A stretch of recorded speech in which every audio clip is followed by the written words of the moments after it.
Mary Catherine, Kitchen Design Concepts. I'm in my home again, and this time we're over in the temporary kitchen area. When we talk with clients, we give them 10 boxes to pack their kitchen up. We also give them a gift basket, and inside the gift basket is a brochure that I developed quite a few years ago that has tips and tricks for setting up a temporary kitchen. Also has a few recipes. It also has a bottle of wine to when it gets kind of tough, you just think about the wine and life will be good for you. I wanted to show you my temporary kitchen and give you some of the things that we've done. The kitchen is over here through the plastic area. We always tape off the construction space when possible. You'll notice that there's a zipper here. The zipper actually goes down and it goes up. Oftentimes, this happens to be a terrazzo floor, so it's pretty bulletproof, but oftentimes we'll put a sticky mat down to take any of the small dust off your feet when you come in. We got a refrigerator from one of an investment property that we have, and we just brought it here to use. It's been great, side by side, no problem. We took the key things out of the main refrigerator that we needed and put them in here, and then kind of cleaned up stuff that was a little old. And then in the freezer, I'm not a big freezer person, so we typically don't have a lot of food in the freezer anyway. So this is plenty of room for us for this short period of time. So what we did here, did kind of a U shape. We have this this stainless steel chef's table available for clients to use during their projects if they need a table. So I put it to good use here for us. There's a great drawer here, and I put in here the most important things that we would need. So, you know, a pair of tongs and then the Teflon tongs. You know, I only need one of each.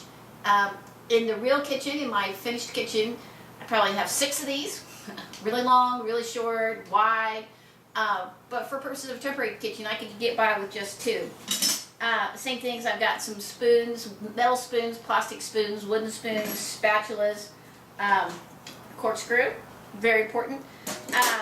Got my thermometer as an example, some brushes, spatulas, so all the kind of key things that I need are inside this steel drawer, which is really nice. And then I decided to use primarily plastic for glasses instead of actually glass. You know, if it drops or, you know, it gets hit outside and when we're in the washing the dishes or something like that, plastic's not going to break, but the glass might.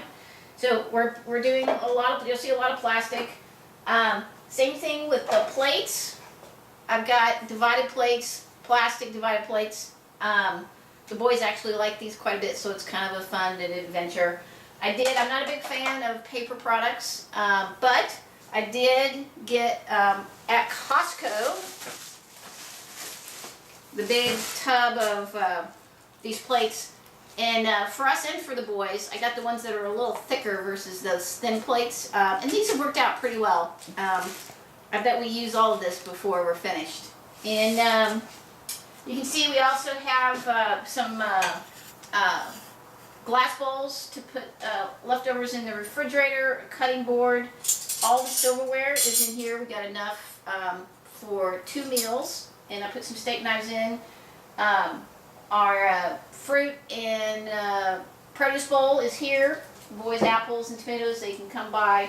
Again, just the basic things, salt and pepper. You'll see the Clorox wipes and the towel. Napkins, couldn't get by without napkins. I didn't do paper napkins, we can wash those.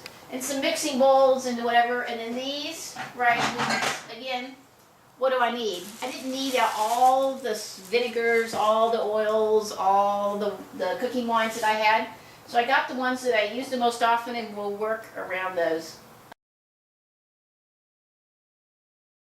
One thing I wanted to talk about, we took this out of the kitchen. This was our island. Down here is basically the pantry underneath.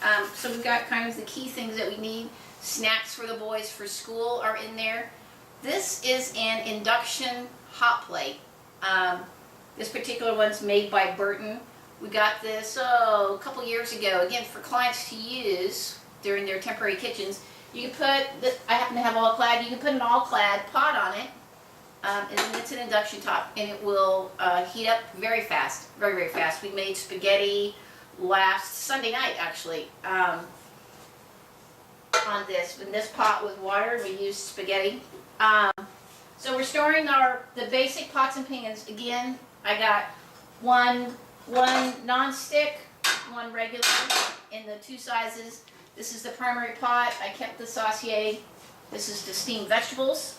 And then we have 2 cast iron skillets. These are for the grill.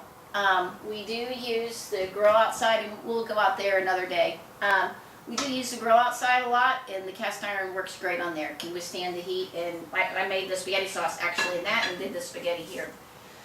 You can see we brought the microwave in. We don't use the microwave much, but it is here. We have this little toaster oven, which we've used a couple times already. It's just fabulous. Then the last part of so that U-shape is working out really well for us. The last thing that's important to everybody in my family, with the exception of me, this is the coffee station. We brought the Keurig over. We use this little galvanized bowl to put the pods in. The boys have their hot cocoa pods here. And then everybody's got their cup and then the travel mugs. So this has worked out. This is where the boys keep their shoes for school. But we just kind of repurposed it, and I think it's going to work out great. Everybody needs one of these. This is the pan where we put the dirty dishes when we're finished. We put it in this, and then we'll take it outside and wash the dishes. One thing I just wanted to mention, I pulled it down because it's usually stored on top of the refrigerator for when we're not using it. But Crock Pot is a great tool that can be used when you have your temporary kitchen. I happen to be a big fan of America's Test Kitchen, their slow cooker Revolution cookbook. Last week we made the Asian Thai chicken stew that was in here. I think it's on page 12. Thai style chicken soup. Delicious and easy, right? Do it in the crock pot. Use the microwave. Tonight, or actually I think maybe tomorrow, I got stuff to make their Texas chili. So in one of the recipes that they've got in here is a Texas style chili. They must have, I think, 5 or 6 different kinds of chili recipes. Great idea, easy to do with this, with the microwave, and with the crock pot, and you've got this really fabulous meal, pretty simply done.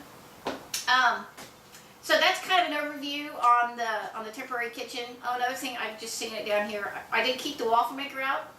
We like waffles on the weekend, on Sunday in particular. Pretty easy to do. I got a mix instead of making them from scratch. And then, of course, we kept the Vitamix. We're making smoothies occasionally. That's kind of a real treat for the boys. Probably whip up some hummus, maybe. So I think we've got all the basic things that we need. We'll be fine for 10 to 12 weeks.